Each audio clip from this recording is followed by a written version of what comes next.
Good morning, CBC, and especially middle school. Happy Sunday to you. I hope you're doing well. My heart is with you. Today's lesson might be particularly useful for a few of you, but it's certainly useful for all of us, no matter where we're at. You know, there's a lot of qualities that Jesus has that are hard for us to relate with, that are hard for us to understand. His power, His wisdom. These are things that we struggle to embody. And so sometimes when we know and we're taught that the life of a Christian ought to be a life that looks like Jesus, that to be a Christian means to become like Jesus, that can be quite a challenge and quite daunting for us to think about. But today's nature, part of God's nature that we're talking about, is not easy, but it's a little bit more, perhaps, relatable. Maybe it's a little bit more within our grasp, and it's really important for the time that we're in. God's revelation through Jesus includes revelation that He is a servant, that He is a slave. That's something we're going to talk about in a moment.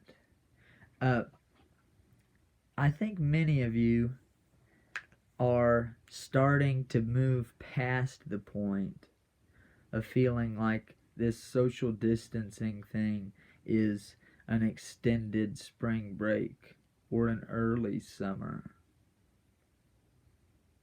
I think many of you are starting to become uncomfortable, bored, lonely, frustrated. And I think for many of you, it's becoming harder and harder to get along with family members because that's all the people you're around. And that makes good sense. I understand that well. But especially maybe siblings.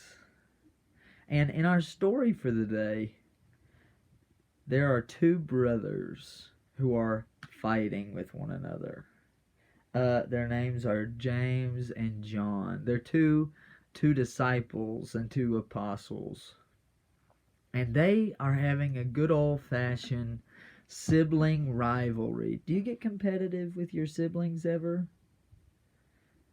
Do you ever try to outdo them in every way you can? Well, that's happening with these two grown men, which, by the way, sibling rivalries extend well into adulthood if we don't address them and try to work on them. So you can't start that early enough, fixing those rivalries. But James and John are arguing about who's the greatest, and they ask Jesus to have them sit right beside him in glory. And really they're trying to be better than the rest of the disciples, but I think there's a rivalry between the two of them too that we see. And Jesus has a response for them when they ask, who's best? Are we the greatest? Will you let us sit beside you in glory? This is the answer that Jesus has for them. I'm reading out of Mark 10. I am reading in verse 42. Jesus called James and John and the rest of the disciples, and he said to them, you know that those who are considered rulers of the Gentiles lord it over them. The people out in the world who have authority, who are leaders, they just hold it over them. Right? Do you know any leaders?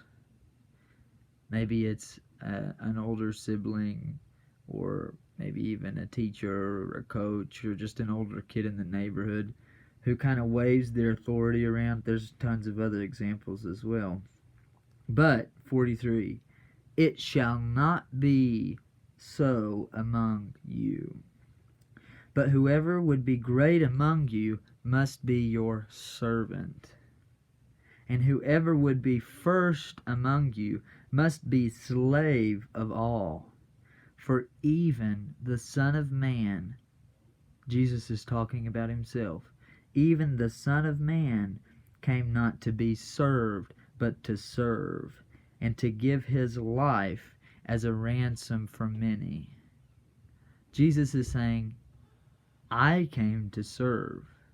He demonstrates that, like we talked about him washing the disciples' feet, right? And so many other things that he did throughout his life, and really does even now, to put us first, to serve us, to be humbled before us, which is mind-blowing to even say that as we talk about the Supreme One.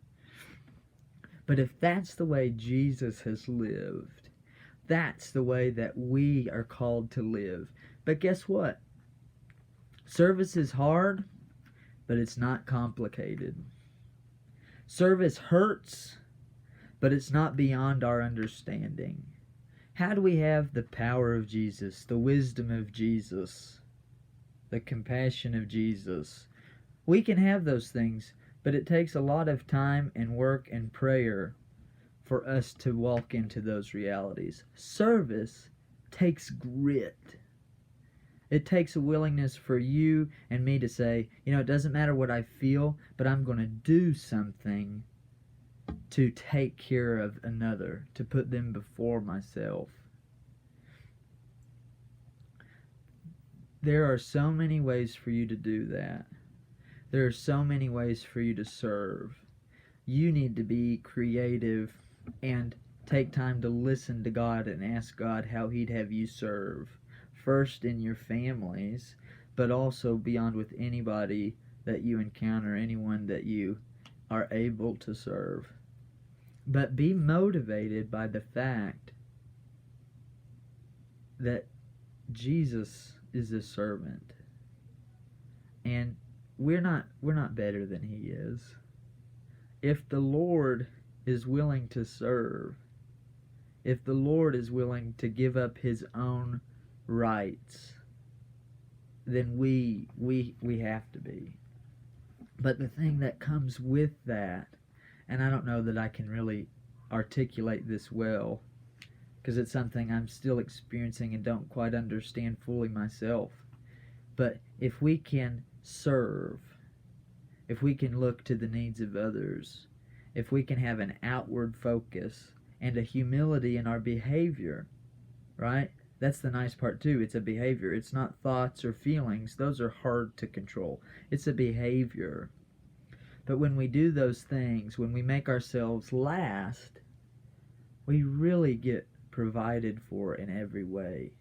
We really get this freedom, this joy, this peace, this sense of connection and an awareness of love that we don't get any other way. When we seek first the kingdom, everything else really does get provided for us. Everything else falls into place.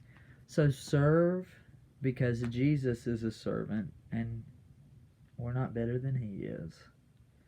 And also pay attention to the ways that God blesses that service by providing for you, because we're not going to outserve Jesus, and He continues to serve us in these days. Not just the days of Corona, but the days of walking this planet, the earth as we know it. If there's a way I can serve you, please let me know. I want to know. There's a way for you to serve me, and that is check in on each other. Take care of each other. And let me know how you're doing. I love you very much. I continue to miss you. I just do. And I'm looking forward to the reunion that's going to happen whenever it does. So think about all this. Suddenly runs out of breath.